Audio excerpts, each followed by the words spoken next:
हम लोग क्या देखे थे कि सबसे पहले हम लोग ये पढ़े थे कि सिस्टम क्या होता है। सिस्टम का मतलब होता है दो या दो से ज़्यादा बॉडीज़ के कलेक्शन को हम लोग सिस्टम कहते हैं। कई बार एक बॉडी को भी हम लोग सिस्टम कहते हैं।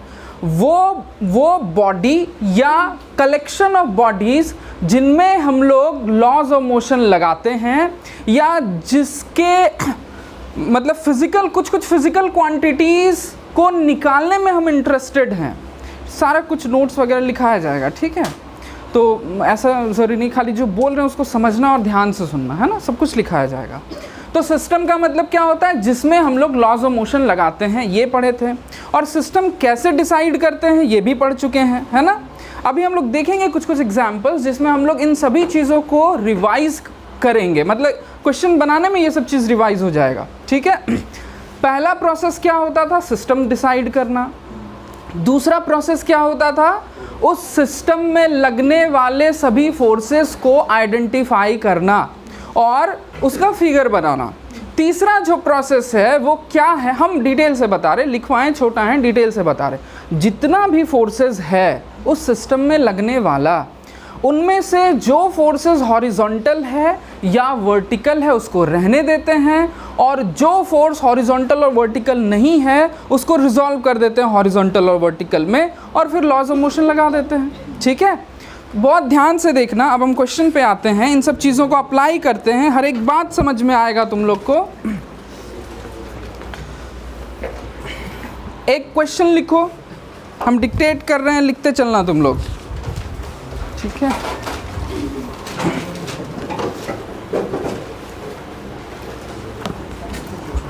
लिखना, find the acceleration of each body, find the acceleration of each body, and also find T1,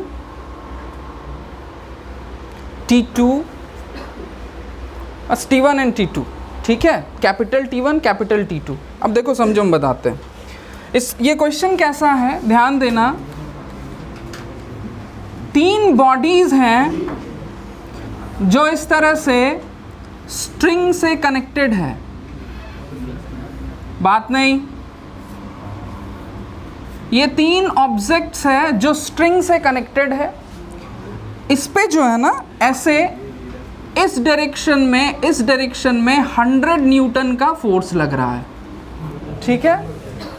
पहला जो बॉडी है, ये जो पहला बॉडी है इसका मास 10 kg है। ये जो दूसरा बॉडी है इसका मास 5 kg है, ठीक है। और ये जो तीसरा बॉडी है इसका मास भी 5 kg है। और ये तीनों ऑब्जेक्ट जो है एक स्मूथ टेबल पे, स्मूथ मतलब ऐसा टेबल जिस पे कोई फ्रिक्शन नहीं, एकदम स्मूथ टेबल पे रखा हुआ है। क्वेश्चन का ये पार्ट है, ये फिगर समझ में आ गया, क्वेश्चन समझ में आ गया। तीन ऑब्जेक्ट्स हैं जो एक दूसरे से एक पतले थ्रेड से कनेक्टेड हैं। यहाँ से भी एक रस्सी है ऐसे पकड़ के, मतलब इस पे एक फोर्स लगाया जा रहा है 100 न्यूटन का। ये तीनों जो है सो इस डायरेक्शन में मूव होगा। क्वेश्चन क्या पूछा, हर बॉडी का एक्सेलरेशन बताना है। पहला बात जो यहाँ समझने वाला है, जो समझना चाहिए, अगर हम इसको ऐसे पकड़ के खींचेंगे तो तीनों ऑब्जेक्ट तो एक साथ मूव करेगा ना। तो तीनों ऑब्जेक्ट अगर एक साथ मूव करेगा तो तीनों ऑब्जेक्ट का एक्सेलरेशन सेम होगा।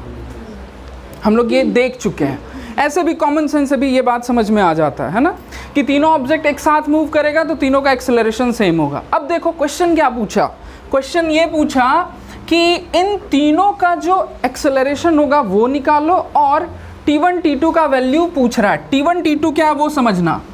रस्सी के इस पार्ट में जो टेंशन है ये T1 है, और रस्सी के इस पार्ट में जो टेंशन है ये T2 है। इन दोनों का वैल्यू निकालना है, ठीक है। इसको भी ड्रॉ कर लेना, पहले हम बना देते हैं, समझा देते हैं, ठीक है।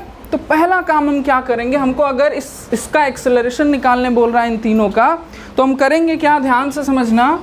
इन तीनों को मिला के एक सिस्टम मान लेंगे, सिस्टम मानने का मतलब होता है कि अब हम एक ऐसा ऑब्जेक्ट ले लेंगे, मतलब जिसका मास इन तीनों के मास के बराबर हो। समझना हम क्या बोल रहे हैं ना। अगर हम इन तीनों को मिला के एक सिस्टम, ही क्या कर रहा है जी, कुछ तो जो को वैसा बोले नहीं। ये तीनों ऑब्जेक्ट को मिला के अगर हम एक सिस्टम मान लिए तो ये चीज बोलने का मतलब क्या हुआ, ये बोलने का ये मतलब हुआ कि इन तीनों को मिला के एक बॉडी मान लेना है। ठीक है, तो इन तीनों को मिला के जब हम एक बॉडी मान लिए तो ये एक ऐसा बॉडी हो गया जिसका मास 10 + 5 15 + 5 20 kg हो गया। अब मेरे पास एक ऐसा ऑब्जेक्ट है जिसका मास 20 kg है। ठीक है, ये अब कहानी देखो, हम इस फिगर को कैसे सिंप्लीफाई कर दे रहे हैं। ये एक टेबल है जिसमें एक ऐसा बॉडी है जिसका मास 20 kg है और इस पे इस डायरेक्शन में एक फोर्स लग रहा है 100 न्यूटन। बात क्लियर हुआ, समझ में आया? दिव्यांशु तुम समझा क्या हम किए? ठीक है, अब समझो हमको इसका एक्सेलरेशन निकालना है। समझना बात, हम इसका एक्सेलरेशन फाइंड कर सकते हैं। हमको पता है कि किसी भी ऑब्जेक्ट पर लगने वाला जो नेट फोर्स होता है वो उस ऑब्जेक्ट के मास और एक्सेलरेशन के बराबर होता है, इन दोनों के प्रोडक्ट के बराबर होता है। सेकेंड लॉ ऑफ मोशन सबको पता है। नेट फोर्स कितना है, मास कितना है, एक्सेलरेशन a है, तो एक्सेलरेशन क्या हो जाएगा, यानी 5 मीटर/सेकंड²। अब देखो ये जो बॉडी है, जो सिस्टम है, ये तीनों का एक्सेलरेशन सेम था, इसीलिए यही एक्सेलरेशन इन तीनों का हो जाएगा। बात समझ में आ रहा है हम क्या बोल रहे हैं? ठीक है, तो पहला क्वेश्चन हो गया। पहला क्वेश्चन क्या निकल गया, एक्सेलरेशन ऑफ ईच बॉडी, है ना, acceleration of each body will be कितना हो जाएगा जी, 5 मीटर/सेकंड²। समझ में आ गया कैसे आया, एक क्वेश्चन निकल गया। ठीक, अब समझना क्या बोलता है। अगर हमको T1 निकालने के लिए बोलता है, सुनना ध्यान से, ठीक है, तो हम क्या करेंगे, T1 किस पे लग रहा है। अच्छा, एक थोड़ा सा फ्री बॉडी डायग्राम समझना। ठीक है, T1 है इस रस्सी का टेंशन और T2 है इस रस्सी का टेंशन। फिगर में ऐसे ही लिखा रहेगा, लेकिन हमको इस फिगर को थोड़ा सा और रिजॉल्व करना पड़ेगा, थोड़ा सा और क्लियर बनाना पड़ेगा ताकि हम क्वेश्चन को आसानी से सॉल्व कर सकें। हम लोग को क्या पता है, हम लोग ये चीज़ सीखे हैं कि अगर रस्सी जिन दो ऑब्जेक्ट से कनेक्टेड रहती है उन दोनों ऑब्जेक्ट को अपनी तरफ खींचती है ना, तो ये जो थ्रेड है इस वाले ब्लॉक को अपनी तरफ खींचेगी और इस वाले ब्लॉक को भी अपनी तरफ खींचेगी। रस्सी या स्ट्रिंग जिन दो ऑब्जेक्ट से कनेक्टेड रहती है उन दोनों ऑब्जेक्ट को जितना फोर्स लगा के अपनी तरफ खींचती है उसी फोर्स को हम उस रस्सी का टेंशन कहते हैं। बात समझ में आ रहा है क्या बोले? ठीक है, तो अगर रस्सी एकदम मासलेस होती है तो रस्सी में हर जगह सेम टेंशन लगता है, ये बात भी हम लोग पढ़ लिए हैं। तो यहाँ पे जो टेंशन होगा और यहाँ पे जो टेंशन होगा दोनों सेम होगा और इसको T1 नाम दिया गया है क्वेश्चन में। समझ रही हो? नहीं समझ में आएगा तो ज़रूर बोलना, ठीक है दिव्यांशु? ठीक है, सुनना एक एक चीज़। इसी तरह से यहाँ जो स्ट्रिंग है, यहाँ पे जो धागा है, ये भी इस धागे से कनेक्टेड दोनों बॉडी को अपनी तरफ खींचेगी। ठीक है, तो इसको भी अपनी तरफ खींचेगी और इसको भी अपनी तरफ खींचेगी। और यहाँ पे ये पूरा ये जो धागा, इन धागा में हर जगह टेंशन सेम होगा। इस टेंशन को यहाँ पे नाम T2 दिया गया है। फिर से हम बोल रहे हैं, जो बच्चा नहीं पढ़ा है, क्लास मिस किया था, फिर से सुन लो, बहुत सिंपल है। नहीं ध्यान देने से ये सब चीज़ जंबल बन जाता है। सिंपल सा चीज़ है कि किसी भी स्ट्रिंग से अगर दो ऑब्जेक्ट कनेक्टेड है तो वो स्ट्रिंग अपने से कनेक्टेड दोनों ऑब्जेक्ट को अपनी तरफ खींचती है, पुल करती है। वो जितने फोर्स से अपनी तरफ खींचती है उन ऑब्जेक्ट्स को, उसी को हम टेंशन कहते हैं। सिंपल सा बात है ना? ठीक, तो अब देखो समझना, अब हम क्या करते हैं, हमको अगर T1 निकालने के लिए बोल रहा है तो अब हम इसको सिस्टम मान रहे हैं खाली। समझना, हम सिस्टम अपने कन्वीनियंस के हिसाब से अलग अलग डिसाइड करते हैं। क्यों? क्योंकि हम देखो तो ये जो टेंशन है T1 वो इस पे लगने वाला फोर्स है, तो अगर हम इसको सिस्टम मानेंगे तब इस पे लगने वाला फोर्स हम निकाल पाएंगे।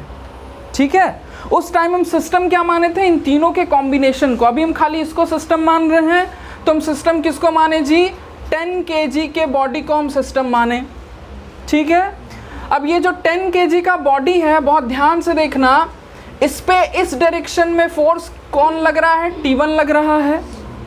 यही तो फोर्स केवल इस पे लग रहा है। ध्यान देना, ये वाला फोर्स इस पे नहीं लग रहा है, ये वाला फोर्स इसी पे खाली लग रहा है, इस पे तो मात्र टेंशन लग रहा है T1। अच्छा, हॉरिजॉन्टल डायरेक्शन में ये है तुम्हारा टेबल, ध्यान से सुनना, ये है टेबल। इस पे और कौन कौन सा फोर्स लगेगा, नीचे की तरफ mg, ऊपर की तरफ नॉर्मल, और हॉरिजॉन्टल डायरेक्शन में मात्र T1, एक ही फोर्स लग रहा है। अब देखो ये जो बॉडी है वो ना तो ऊपर जा रही है ना नीचे जा रही है, इसका मतलब इस पे जितना फोर्स ऊपर लग रहा है उतना ही फोर्स नीचे भी लग रहा है ना। तो इससे ये पता चलता है हमको कि नॉर्मल जो है वो mg के बराबर होगा। अगर नॉर्मल निकालने बोलता, जो कि क्वेश्चन में नहीं बोला है, अगर बोलता तो हम निकाल देते हैं, मास जो है मेरा 10 है और g को अगर हम 10 ले लें तो 100 न्यूटन। इसके बारे में समझाएंगे। ठीक है, नॉर्मल वो फोर्स होता है, समझना बात को, अगर कोई भी ऑब्जेक्ट किसी दूसरे ऑब्जेक्ट के साथ कांटेक्ट में होता है ना, तो जिस ऑब्जेक्ट के साथ वो कांटेक्ट में होता है वो ऑब्जेक्ट इसको पुश करता है, ठेलता है। ठीक है, हम डिटेल से समझाएं फिर समझा देंगे, अभी हम ये क्वेश्चन पहले बना लें। अच्छा, एक चीज़ और देखो, हॉरिजॉन्टल डायरेक्शन में इस पे एकमात्र लगने वाला फोर्स T1 है, इस डायरेक्शन में। अच्छा, हम अभी निकाल चुके हैं कि इन तीनों ऑब्जेक्ट का जो एक्सेलरेशन है वो 5 है, तो इसका भी एक्सेलरेशन इस डायरेक्शन में एक्सेलरेशन 5 है, और इस पे एकमात्र इस डायरेक्शन में लगने वाला फोर्स T1 है। ठीक है, तो किसी भी ऑब्जेक्ट में लगने वाला जो नेट फोर्स होता है वो उसके मास और एक्सेलरेशन के बराबर होता है। सेकेंड लॉ ऑफ मोशन, इसका मास कितना है 10, एक्सेलरेशन कितना है, तो ये हो गया 50 न्यूटन। तो इस पे जो T1 जो लग रहा है वो हम निकाल लिए 50 न्यूटन। समझ में आ रहा है? अब देखो, समझना, तुम ही लोग से पूछते हैं, अब क्या बोलता है, ध्यान देना, हमको इस पे लगने वाला फोर्स निकालने बोल रहा है, T2 निकालने बोल रहा है। हम दो तरह से बना सकते हैं इसको, हम दोनों तरह से बना के दिखा देंगे।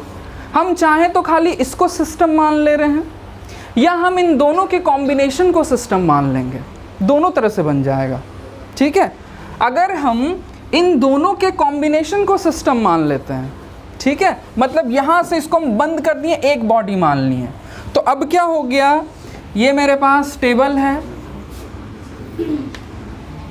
अगर हम दोनों के कॉम्बिनेशन को एक बॉडी मान लेंगे तो मेरे पास जो बॉडी आ जाएगी उसका मास कितना होगा 15, और ये कॉम्बिनेशन मतलब यहाँ से हम ये मान लेंगे कि ये दोनों चिपका हुआ है इस डायरेक्शन में। अब इस पे एकमात्र फोर्स लग रहा है T2, ठीक है, और नीचे की तरफ इसमें mg लग रहा है, ऊपर की तरफ नॉर्मल लग रहा है, लेकिन इसका कोई यूज़ नहीं होगा। यहाँ पे भी देखो, इसका कोई यूज़ नहीं हुआ, जो हमको क्वेश्चन निकालने के लिए बोल रहा है उसमें इस इक्वेशन का कोई यूज़ होने नहीं जा रहा है।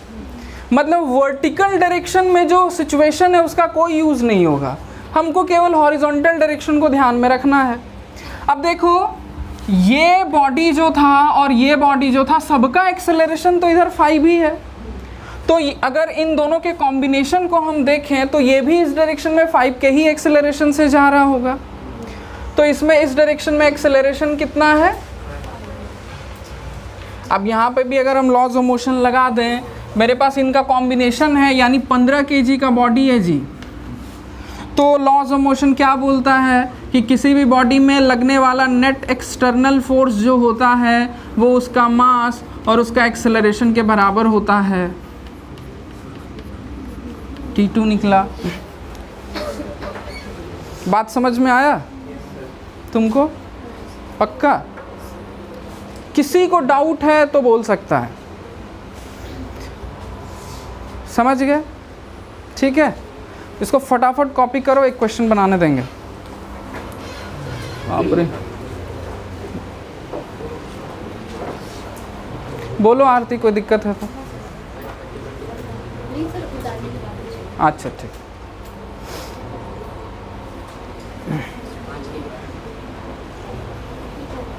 दो चार क्वेश्चन और होते जाएगा ना तो एकदम सब कुछ क्लियर हो जाएगा, है ना? लेकिन बोलना ज़रूर अगर कहीं डाउट होगा तो, नहीं तो हमको कैसे पता चलेगा तुमको प्रॉब्लम किस में हो रहा है ना? बोलो। नहीं, आंसर कभी नहीं बदलता अगर सिंगल लेके करते तो। हम अभी करके दिखा देंगे, सुनो थोड़ा ध्यान देना। हम अभी क्या किए, T2 निकालने के लिए इन दोनों के कॉम्बिनेशन को एक सिस्टम माने। हम क्या करते हैं, खाली इसी को हम एक सिस्टम मानते हैं। ठीक है, ध्यान देना, हम क्या कर रहे हैं, ऐसे बना रहे हैं कि हम इसी को खाली एक सिस्टम मान रहे हैं। ये जो ऑब्जेक्ट है 5 kg का, ये एक सिस्टम है।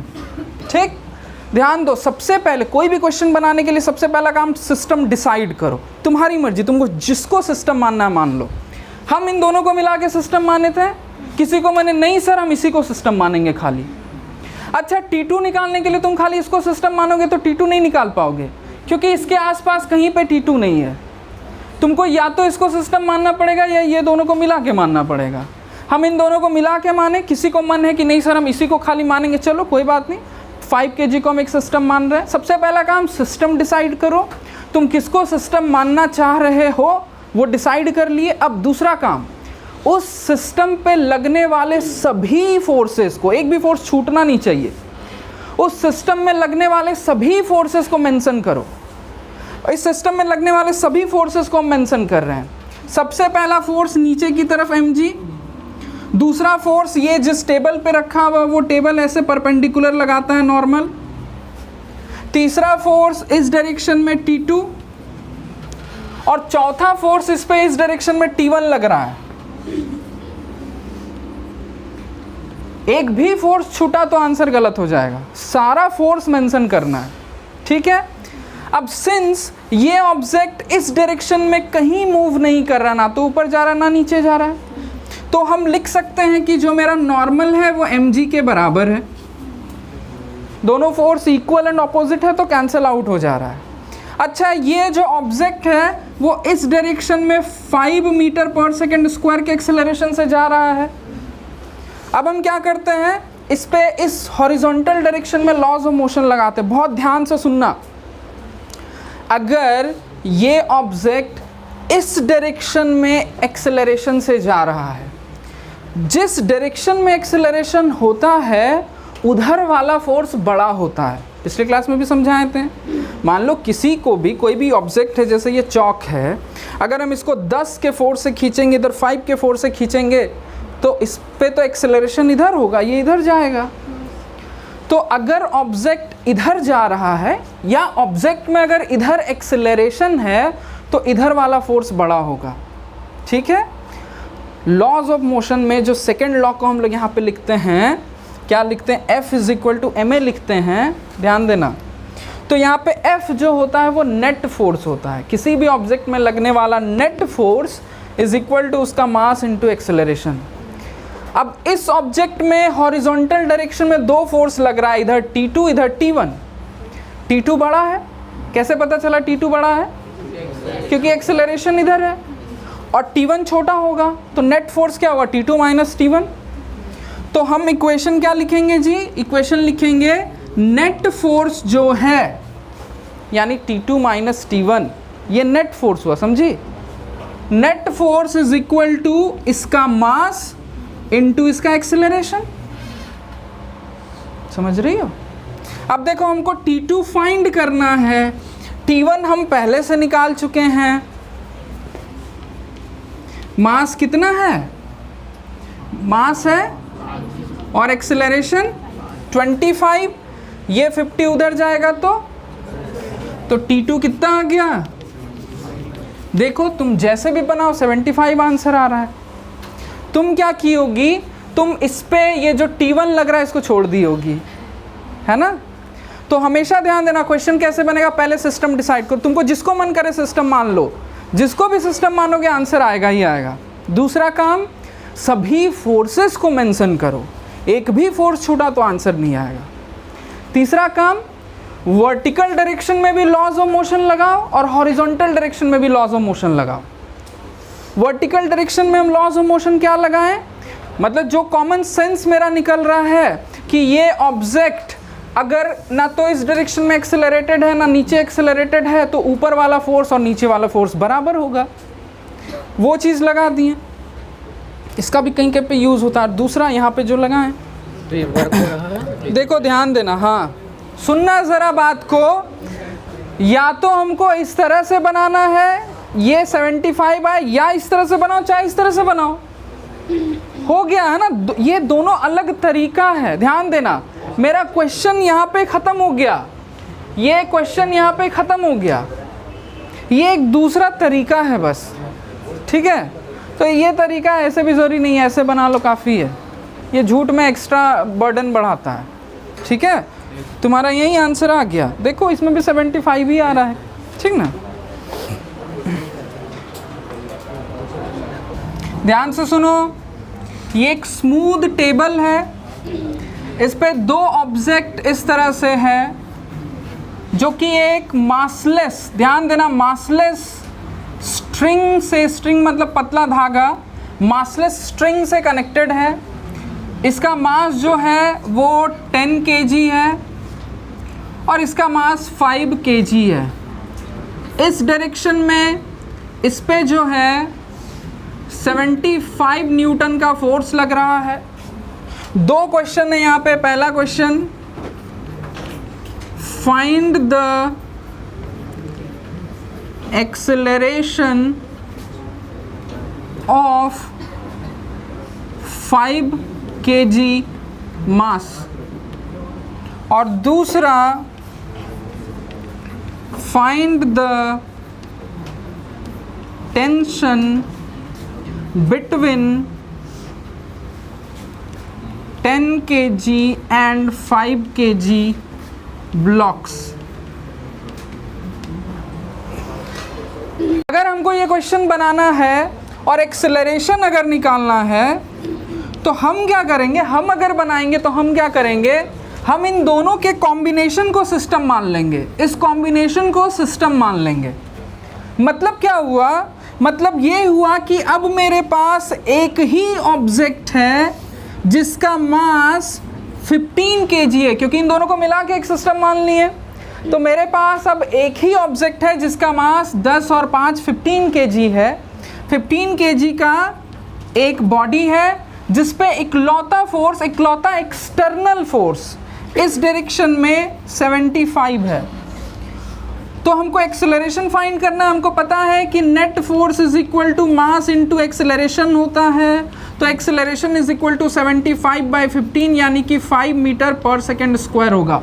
एक और बात हम बता रहे हैं, हम ऐसा बोल चुके हैं कि तुमको जिसको मन करे उसको सिस्टम मान लो, आंसर सेम आएगा, हम ये बोले हैं। तो अगर कोई बच्चा खाली इसको सिस्टम मान ले तो भी तो बन जाना चाहिए, ठीक है।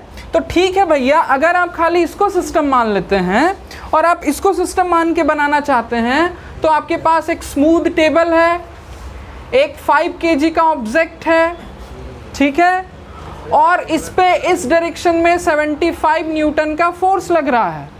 लेकिन अगर बहुत ध्यान से देखा जाए तो ये जो बीच में रस्सी है ना, स्ट्रिंग है, ये स्ट्रिंग अपने से कनेक्टेड दोनों ऑब्जेक्ट को एक फोर्स से खींच रही है जिसको हम टेंशन बोलते हैं। तो अगर हम इस ऑब्जेक्ट को सिस्टम मान रहे हैं तो इस पे लगने वाले दोनों फोर्सेस को मेंशन करना पड़ेगा ना। तो इस पे इस डायरेक्शन में टी भी तो लग रहा है जो कि तुमको अभी नहीं पता है, नहीं पता है। जब तक ये टी नहीं पता रहेगा तब तक हम इस पे लॉज ऑफ मोशन नहीं लगा पाएंगे, इक्वेशन नहीं लिख पाएंगे, net force is equal to mass into acceleration. अगर ये टी तुमको पता रहेगा कि मान लो ये टी तुम्हारे लिए 5 है, एक एग्जाम्पल मान लो, तो हम यहाँ नेट फोर्स लिखेंगे 75 minus 5 is equal to 5 into a. लेकिन हमको तो ये पता ही नहीं है ना, तो इसीलिए हम इसको अगर सिस्टम मानेंगे तो मेरे लिए एक प्रॉब्लम क्या होगा, इसको भी हमको इंक्लूड करना पड़ेगा और ये मेरे पास है ही नहीं। अगर तुम इसको सिस्टम मानना चाहते हो तो पहले इसको निकाल लेना पड़ेगा, बात समझ में आ रहा है? अब देखो, अगर हम इसके कॉम्बिनेशन को सिस्टम नहीं माने, जैसे कि ऐसे यहाँ पे बना, अगर हम ऐसे नहीं माने और फिर भी अगर हम बनाना चाहें तो कैसे बन सकता है, ध्यान देना। पहले हम इसको कंप्लीट कर लेते हैं। एक्सेलरेशन मेरा 5 आ गया। अब देखो नेक्स्ट हमको अगर इसको ये निकालना है तो अब हम क्या करेंगे, सेकेंड क्वेश्चन के लिए खाली इसको सिस्टम मान लेंगे 10 kg को। अगर हम टी निकालने के लिए इसको सिस्टम मान लें तो क्वेश्चन कैसे बनेगा, ये सरफेस है, एकमात्र ऑब्जेक्ट जो है 10 kg का है और इस पे इस डायरेक्शन में टी फोर्स लग रहा है और इसका एक्सेलरेशन अब हम निकाल चुके हैं ये, और 5 जो है इसका भी एक्सेलरेशन इसका भी एक्सेलरेशन है क्योंकि दोनों साथ में चलेगा। तो हम कैसे निकाल लेंगे, इस पे लगने वाला नेट फोर्स टी है, नेट फोर्स उसका मास इंटू एक्सेलरेशन होता है, मास 10 है, एक्सेलरेशन 5 है, तो 50 न्यूटन आ गया। ठीक है, ये आसान तरीका हुआ। लेकिन अगर तुम पूरा साइंटिफिकली तुम बनाना चाहता, नहीं सर हम इस तरह से नहीं बनाएंगे, हम इन दोनों के कॉम्बिनेशन को सिस्टम नहीं मानेंगे, हम अकेले इसको सिस्टम मान के बनाना चाहेंगे, कोई बात नहीं, बनाओ। चलो हम खाली इसको सिस्टम माने, ये आ गया। ये अगर हम इसको सिस्टम माने तो इसका ये फ्री बॉडी डायग्राम हुआ। फ्री बॉडी डायग्राम क्या होता है हम बताए हैं। तुम जिसको सिस्टम मानते हो उस पर लगने वाले सभी फोर्सेस को जब तुम मेंशन करते हो तो उस फिगर को हम लोग फ्री बॉडी डायग्राम कहते हैं। तो ये किसका फ्री बॉडी डायग्राम हुआ, इसका। हम इन दोनों फोर्सेस को यहाँ पे नहीं दिखाए हैं, नीचे में जो mg लगेगा ऊपर में नॉर्मल लगेगा, क्योंकि मोशन इधर हो नहीं रहा है, मोशन इधर ही हो रहा है, इसलिए हम इस डायरेक्शन के फोर्सेस को इग्नोर भी कर सकते हैं। ठीक है, इग्नोर कर सकते हैं क्योंकि इस डायरेक्शन में वो कहीं मोशन हो नहीं रहा है, कहीं कोई एक्सेलरेशन नहीं है।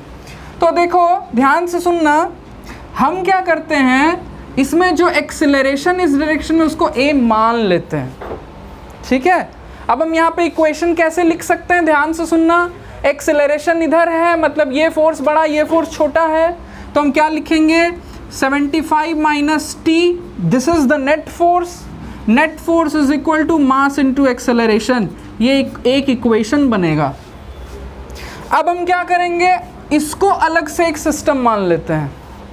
मतलब हम क्या कर रहे हैं जी, 10 kg के ऑब्जेक्ट को एक सिस्टम मान ले रहे हैं। अब इस पे कौन कौन सा फोर्स लग रहा है, इस डायरेक्शन में टी, और इसमें भी इस डायरेक्शन में एक्सेलरेशन ए है, जो इसका एक्सेलरेशन वही इसका एक्सेलरेशन रहेगा। अगर हम इसका एक्सेलरेशन ए माने तो इसका भी तो एक्सेलरेशन ए ही मानना पड़ेगा। अब इस पे तो एकमात्र इस डायरेक्शन में फोर्स खाली टी लग रहा है, समझ पा रही हो तुम। इसमें एकमात्र इस डायरेक्शन में फोर्स क्या लग रहा है, टी। तो इक्वेशन क्या लिखेंगे बताओ आरती। सर इसका हो जाएगा t equals to, very good, 10a। ये देखो दो इक्वेशन आ गया। अब t का वैल्यू यहाँ से इसमें पुट कर दो, निकाल लो। ठीक है, ये एक दूसरा तरीका बता रहे हैं हम तुमको। t का वैल्यू अगर हम इक्वेशन 1 में पुट कर देंगे तो 75 minus 10a is equal to 5a। 75 is equal to ये उधर जाएगा 15a, तो a is equal to 75 by 15, 5 metre आ गया। तुम्हारी मर्जी, तुमको जैसे मन करे बनाओ, लेकिन ये थोड़ा सा लेंदी हो जाता है। ऐसे बनाओगी तो तुम ओरली भी निकाल लोगी आंसर। MCQ अगर है तो तुरंत चुटकी में आंसर निकल जाएगा। उसमें तुमको दो दो इक्वेशन बनाना पड़ेगा, सब्स्टिट्यूट करना पड़ेगा, है ना। हमेशा याद रखना मिस्टेक कहाँ पे होता है, किसी भी ऑब्जेक्ट पे लगने वाले सभी फोर्सेस को मेंशन करना भूल जाते हैं। ये लास्ट क्वेश्चन इसमें सीख लिए तो सीख लिए, बहुत ध्यान से देखना। हम क्या बोले, अगर हमको एक्सेलरेशन निकालना हो तो हम क्या करेंगे, सभी बॉडी को मिला के एक बॉडी मान लेंगे, एक सिस्टम मान लेंगे।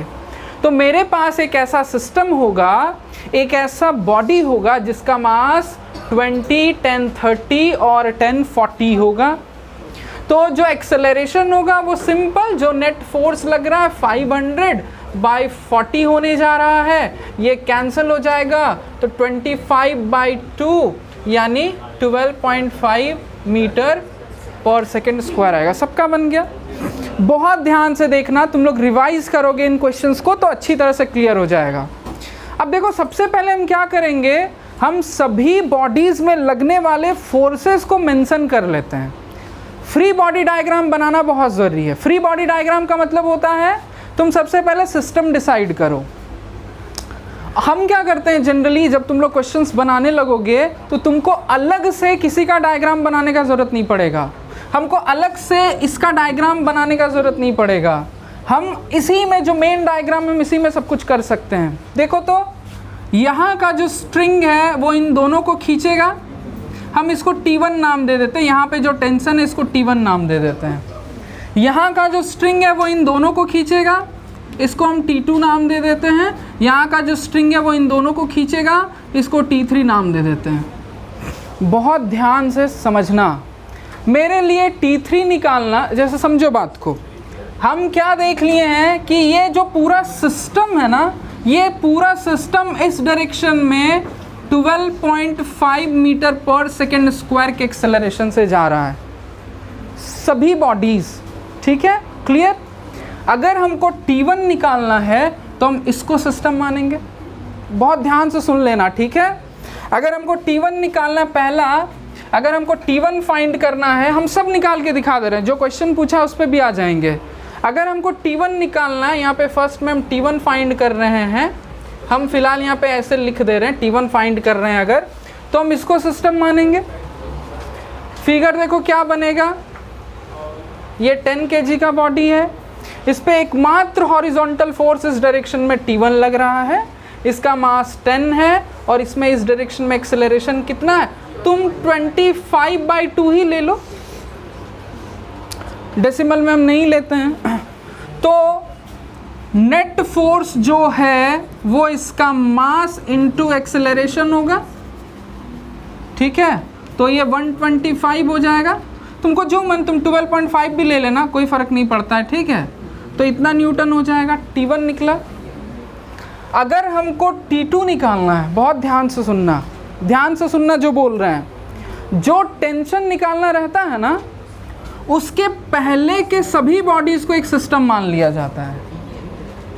यानी अगर हमको T2 निकालना है तो इन दोनों को सिस्टम मानना है। तुम लोग क्या कर रही थी कि अगर 20 और 5 kg के बीच का टेंशन निकालना था तो इन दोनों को मिला के सिस्टम मान रही थी। किसी के कॉपी में हम देखें, पता नहीं, तुम लोग मैच कर लेना अपना। अगर हमको T2 निकालना है, यहाँ पे लगने वाला फोर्स, तो देखो समझो बात को, जो टेंशन अगर देखा जाए, ये टेंशन जो है इसके पहले जितना भी बॉडीज है इसको मिला के एक सिस्टम मान लेना है, तो कितना आराम से निकलेगा। हमको क्या करना है जी, अगर सेकेंड मान लो हम इसको T2 अगर फाइंड करना है, तो एक सरफेस लिए जिस पे एक सिस्टम है, सिस्टम में इन दोनों को हम लेंगे तो 30 रहेगा, इस डायरेक्शन में T2 लग रहा है, तो T2 net force is equal to mass 30 into acceleration 12.5 जो है अपना, इसको सॉल्व करेंगे तो इतना आएगा। इतना आया जी किसी का? पॉइंट में आ रहा था, तुम्हारा आया? बहुत अच्छा, वेरी गुड। और अगर T3 निकालना रहेगा तो किसको सिस्टम मानेंगे? इन तीनों को सिस्टम मान लेंगे। निकाल लो T3, जिस पे एक ब्लॉक ऐसे रखा हुआ है। ब्लॉक मतलब जनरली लकड़ी के टुकड़े को ब्लॉक कहते हैं, कुछ भी समझो। ये सपोज करो ये 10 kg का एक ब्लॉक ऐसे रखा हुआ है, इसके ऊपर एक 5 kg का ब्लॉक रखा हुआ है, और यहाँ पे जो है एक 75 न्यूटन का फोर्स लग रहा है, ठीक है। क्वेश्चन 2 है इसमें। पहला नंबर क्वेश्चन में है फाइंड द एक्सेलरेशन। और अच्छा, ये दोनों ब्लॉक एक साथ ही चलेगा, ठीक है। जब इसको मतलब क्वेश्चन में ऐसा लिखा हुआ रहेगा कि दोनों ब्लॉक एक साथ चलेगा, अगर इस पे फोर्स लगेगा दोनों एक साथ चल रहा है, ठीक है। Find the acceleration of both the blocks. और सेकेंड नंबर में find the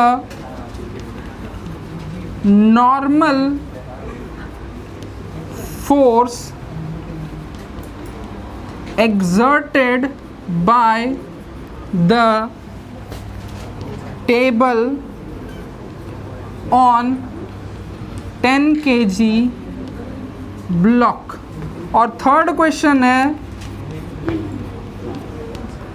find the normal exerted by 10 kg block on 5 kg block। 3 question है। ये क्वेश्चन हम बना रहे हैं, सब लोग देखो, ठीक है? हम किसी को बनाने नहीं बोल रहे हैं, जो नेक्स्ट क्वेश्चन देंगे उसको बनाना।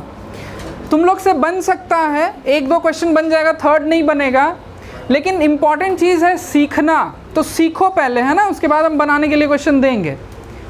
सबसे पहला चीज़, अगर हमको एक्सेलरेशन निकालना है तो इन दोनों को मिला के एक सिस्टम मान लेंगे, ठीक है?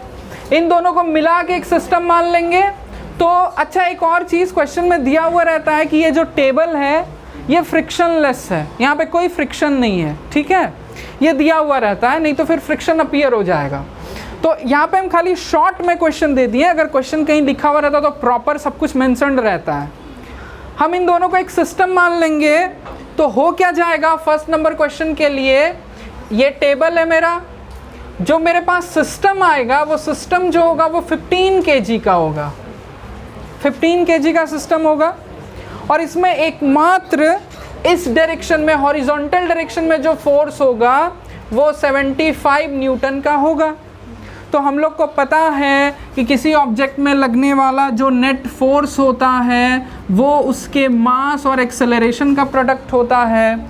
तो उसका जो एक्सेलरेशन होगा वो 75/15 यानी 5 मीटर पर सेकेंड स्क्वायर हो जाएगा, ठीक है? अगर हम इसको एक सिस्टम माने हैं, तो इस पे और भी तो 2 फोर्स लगेगा। हम लोग को पता है एक फोर्स जो हॉरिजॉन्टल लगेगा वो ये होगा 75 न्यूटन का, दूसरा फोर्स नीचे की तरफ लगेगा mg, क्योंकि किसी भी ऑब्जेक्ट को धरती हमेशा, अर्थ किसी भी ऑब्जेक्ट पे हमेशा 24 घंटा 365 दिन फोर्स लगाती है, हम लोग को पता है वो, और वो फोर्स उसके वेट के बराबर होता है। तो अर्थ इस ऑब्जेक्ट को नीचे की तरफ खींचेगी mg फोर्स से, और सिंस ये ऑब्जेक्ट टेबल के कांटेक्ट में है तो टेबल इसको पुश करेगा ऐसे परपेंडिकुलर, ये नॉर्मल होगा। सिंस इस ऑब्जेक्ट में इस डायरेक्शन में कोई भी एक्सेलरेशन नहीं है, कोई मोशन नहीं है, इसका मतलब ऊपर वाला फोर्स जितना है उसके बराबर नीचे वाला फोर्स है, ये दोनों एक दूसरे को कैंसिल कर दे रहा है, तभी इस डायरेक्शन में कोई मोशन नहीं हो पा रहा। इस डायरेक्शन में मोशन है, इसीलिए हम ये वाला इक्वेशन लिखें। तो यहाँ से हम क्या लिख लेंगे कि जो नॉर्मल फोर्स होगा जो टेबल इस पे लगा रहा होगा, इसका मास सिस्टम 15 और जी अगर हम 10 ले लें तो 150 न्यूटन होगा, ठीक है? ये सेकंड नंबर क्वेश्चन हुआ, समझी बात को? थर्ड क्वेश्चन थोड़ा देख लो। थर्ड क्वेश्चन क्या बोल रहा है कि ये 10 kg के ब्लॉक के ऊपर 5 kg का ब्लॉक रखा हुआ है, ठीक है? तो अगर कोई भी 2 बॉडी एक दूसरे का कांटेक्ट में है तो वो दोनों बॉडी एक दूसरे को पुश करता है, हम लोग ये जानते हैं। तो होगा क्या, ये जो बड़े ब्लॉक के ऊपर में छोटा ब्लॉक रखा हुआ है ना, थर्ड क्वेश्चन बना रहे, बहुत ध्यान से देखना। हम क्या कर रहे हैं, इसको सिस्टम मान रहे हैं, ठीक है? मेरे पास सिस्टम क्या है जी, छोटा वाला ब्लॉक, बहुत ध्यान से देखना। अब छोटे वाले ब्लॉक पे कौन कौन सा फोर्स लग रहा है, कनिशा बताओ तो, छोटे वाले ब्लॉक पे कौन कौन सा फोर्स लगेगा? सबसे पहले तो mg लगेगा ही लगेगा, उस ब्लॉक का मास इनटू उस ब्लॉक का मास, जिस ब्लॉक को सिस्टम माने हैं। तो छोटा वाला ब्लॉक का मास 5 है, मतलब ऐसे mg लगेगा नीचे की तरफ, और सिंस छोटा वाला ब्लॉक बड़े वाले ब्लॉक के साथ कांटेक्ट में है तो बड़ा वाला ब्लॉक इसको ऊपर की तरफ पुश करेगा और इस डायरेक्शन में नॉर्मल लगेगा। इसको हम n डैश मान लेते हैं, क्योंकि देखो 2 नॉर्मल, एक नॉर्मल यहाँ लग रहा है, एक नॉर्मल यहाँ लग रहा है, तो इसको n माने हैं तो इसको n डैश मान ले रहे हैं। ये कहानी है। और कोई फोर्स इस पे लग रहा है क्या? छोटे वाले ब्लॉक पे और कोई फोर्स? बोलो, तुम कुछ बोल रही थी, बोल लो। बोलने से क्या होगा कि हम कंफ्यूजन क्लियर कर देंगे। ये वाला फोर्स इस पे नहीं लग रहा है, ये बात हमेशा याद रखना, ठीक है। अब देखो इस पे यही दो फोर्स लग रहा है, बस यही दो फोर्स लग रहा है वर्टिकल डायरेक्शन में। तो हम क्या लिख सकते हैं अब? n dash is equal to, और इसका मास कितना है? 5 और 10, थर्ड वाले का आंसर 50 न्यूटन। हम यहाँ पे क्या किए? छोटे वाले ब्लॉक का फोटो बनाए हैं और छोटे वाले ब्लॉक पर लगने वाले सभी फोर्सेस को मेंशन किए हैं, ठीक है। अब समझो बात को।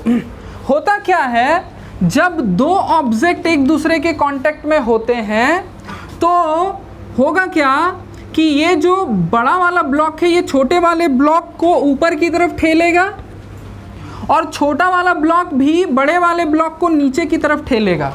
दोनों एक दूसरे को पुश करता है, ठीक है। अब ध्यान देना, इस वाले फोर्स को हम यहाँ पे नहीं दिखाएंगे। छोटा वाला ब्लॉक जो बड़े वाले ब्लॉक पे नॉर्मल फोर्स लगा रहा है उसको हम यहाँ पे नहीं दिखाएंगे। क्यों? क्योंकि ये वाला फोर्स तो बड़े वाले ब्लॉक पे लग रहा है ना जी, छोटे वाले ब्लॉक पे थोड़े लग रहा है। हम केवल फ्री बॉडी डायग्राम में उन्हीं फोर्सेस को दिखाते हैं जो सिस्टम पे लगता है, उन फोर्सेस को नहीं दिखाते हैं जो सिस्टम किसी दूसरे बॉडी पे लगाता है। समझ में आ रहा है क्या बोल रहे हैं? अब देखो, हम इसको सिस्टम मान के सेम क्वेश्चन बनाते हैं। अभी हम क्या किए थे, ध्यान देना, इसको सिस्टम मान के बनाए थे, n डैश निकाले थे। अब इसको सिस्टम मान के हम n डैश निकालते हैं। क्वेश्चन सबको लिख लिया है ना? मिटाते हैं हम इसको समझना बहुत ज़रूरी है, ठीक है। इसीलिए हम दोबारा इस चीज़ को बता दे रहे हैं कैसे क्या करते हैं। ध्यान से देखना, अगर हम लोग इस बड़े वाले ब्लॉक को सिस्टम मानते हैं, अगर ये बड़ा वाला ब्लॉक सिस्टम है, चलो इसको टेबल को छोड़ देते हैं, खाली इस ब्लॉक को बनाते हैं, बड़े वाले ब्लॉक को। बड़े वाले ब्लॉक पे कौन कौन सा फोर्स लग रहा है? सबसे पहला mg, दूसरा ये बड़ा वाला ब्लॉक टेबल के कांटेक्ट में है तो टेबल इस पे ऊपर की तरफ नॉर्मल फोर्स लगाएगा और ये बड़ा वाला ब्लॉक ऊपर से छोटा वाला ब्लॉक इसको नीचे की तरफ पुश करेगा। देखो समझो, कोई भी ऑब्जेक्ट अगर कांटेक्ट में रहता है तो दोनों एक दूसरे को रिपेल करता है। बड़ा वाला ब्लॉक छोटे वाले ब्लॉक को ऊपर रिपेल करेगा, ठेलता है, ठेलेगा, और ऊपर वाला छोटा वाला ब्लॉक बड़े वाले ब्लॉक को नीचे की तरफ ठेलेगा। समझ रहे हो बात को? तो इस पे कौन कौन सा फोर्स लग रहा है? पहला mg, धरती नीचे की तरफ खींच रही है। दूसरा, टेबल के साथ कांटेक्ट में तो टेबल नॉर्मल फोर्स ऊपर की तरफ लगाएगा और ऊपर इसका कपार में छोटा वाला ब्लॉक चढ़ा हुआ वो इसको नीचे की तरफ ठेलेगा, पुश करेगा। वो जो नॉर्मल लगा रहा है इसको n डैश नाम दे रहे हैं, हमको n डैश निकालना है। अब ध्यान से सुनना, ये बड़ा वाला ब्लॉक जिसको हम सिस्टम माने हैं, ये क्या ऊपर जा रहा है कि नीचे जा रहा है? कहीं नहीं जा रहा है। इसका मतलब इस बड़े वाले ब्लॉक में जितना फोर्स ऊपर लग रहा है उतनी फोर्स नीचे भी लग रहा है, और दोनों कहने का मतलब नीचे लगने वाले सभी फोर्सेस और ऊपर लगने वाले सभी फोर्सेस एक दूसरे को कैंसल आउट कर दे रहे हैं। इससे हम लिख सकते हैं कि जो नॉर्मल फोर्स है वो mg प्लस n डैश के बराबर है, ठीक है। देखो फिर से हम समझा देते हैं, ये तो सबको समझ में आ गया। इसमें क्या है, ये जो बड़ा वाला ब्लॉक है इस पे लगने वाले सभी फोर्सेस को दिखाया जा रहा है। बड़े वाले ब्लॉक पे सबसे पहले mg लगेगा नीचे की तरफ, यहाँ पे m बड़े वाले ब्लॉक का मास है, ठीक है। और सिंस टेबल के ये कांटेक्ट में है तो टेबल इसको ऊपर की तरफ पुश करेगा। हम क्या बताए थे जी कि अगर कोई भी दो ऑब्जेक्ट एक दूसरे के कांटेक्ट में रहता है तो ये दोनों एक दूसरे को पुश करता है। ये टेबल इसको ऊपर की तरफ पुश करेगा और ये भी टेबल को नीचे की तरफ पुश करेगा। लेकिन हमको उस फोर्स को मेंशन करना है जो मेरे माने गए सिस्टम पर लग रहा होगा, खाली उसको देखना है, ठीक है। तो हम इसको सिस्टम माने हैं तो इस पर कौन कौन सा फोर्स लग रहा है उसको खाली देखना है। ये किस पे फोर्स लगा रहा है उसको नहीं देखना, उसको इग्नोर कर देना है।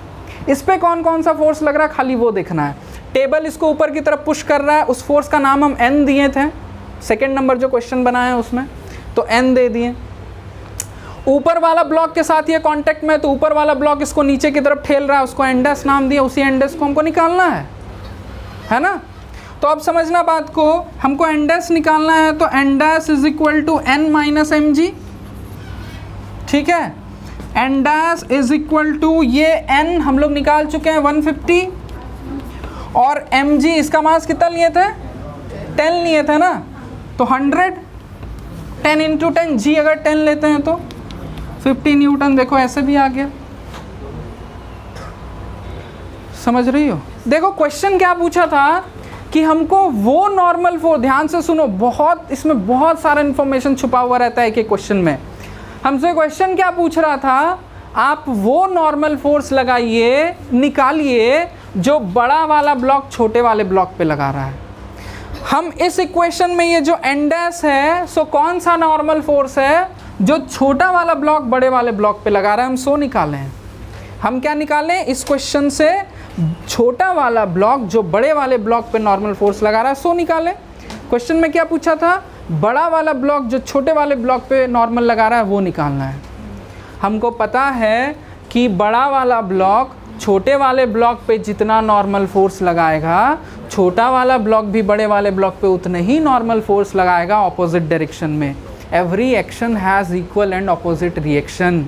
जब दो बॉडी एक दूसरे के कांटेक्ट में होते हैं तो दोनों एक दूसरे को इक्वल एंड ऑपोजिट फोर्स से रिपेल करते हैं, है ना।